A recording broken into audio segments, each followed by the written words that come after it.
Over the last century alone, more than 260 million people were killed by their own governments, not by foreign armies, not by natural disasters, but by the regimes that were supposed to protect them. That number is almost impossible to comprehend.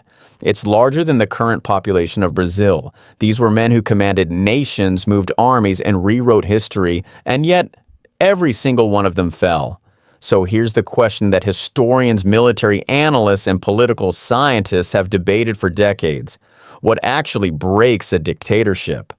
And when the end finally comes, why does it always seem to arrive so suddenly? Stay with us, because the answer is far more surprising than you'd expect. In this video, we're going inside the final days of history's most feared dictators, men like Adolf Hitler, Saddam Hussein, Muammar Gaddafi, and Nicolae Ceausescu. We'll trace the precise military, political, and psychological forces that triggered their collapse, and we'll reveal a disturbing pattern that most people never notice. Because these regimes didn't just randomly collapse, they collapsed in almost exactly the same way. If you study military history or geopolitics, or if you simply want to understand how power really works, this is essential viewing. And if you're new here, consider subscribing.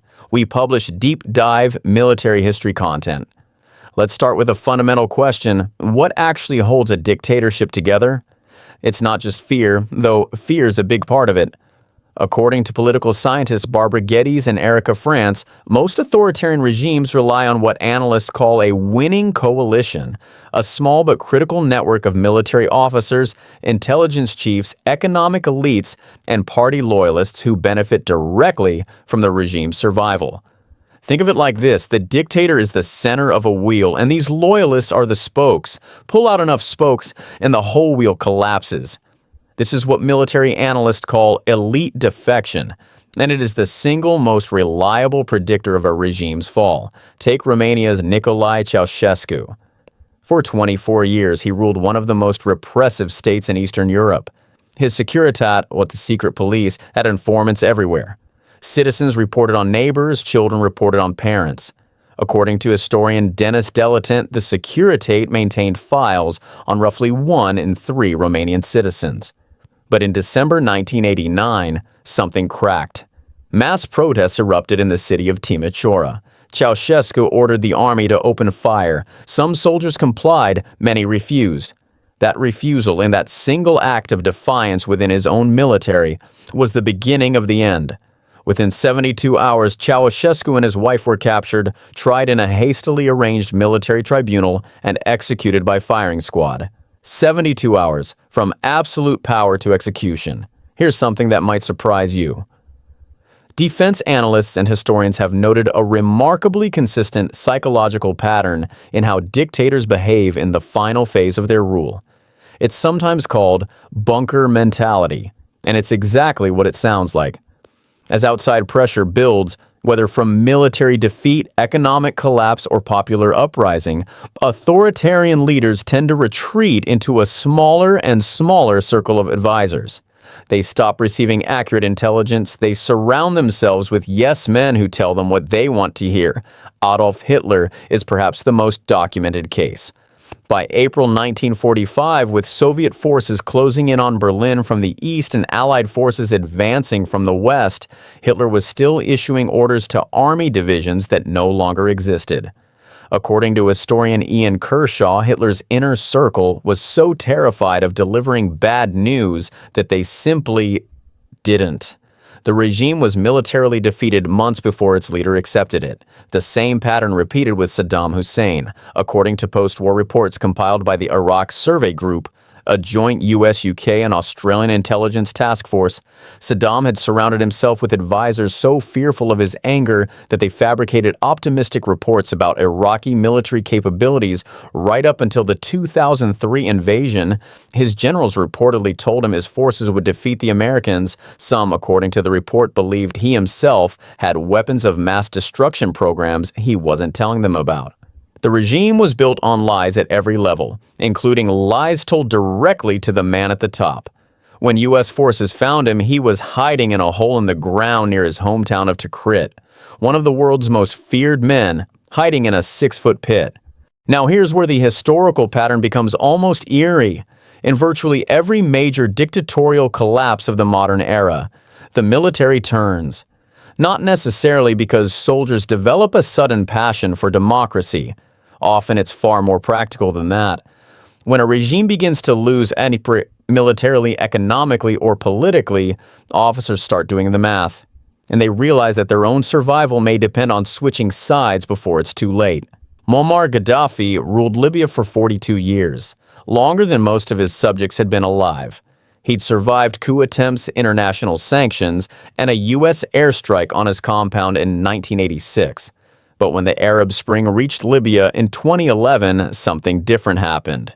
Senior military officers defected publicly, then diplomats, then ministers from within his own cabinet.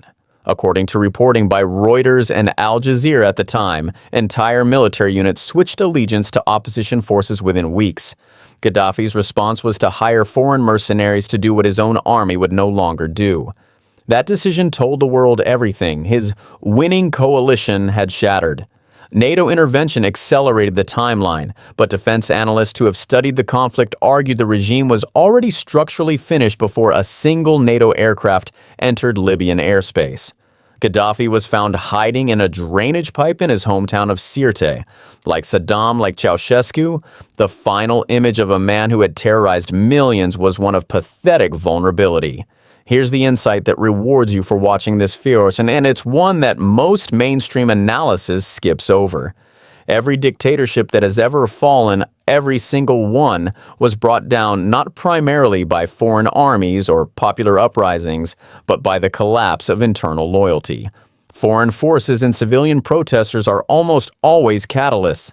They accelerate collapse, they create the conditions. But the actual mechanism, the thing that turns a powerful regime into rubble in days or weeks, this is always the same. The inner circle stops believing in the regime's survival.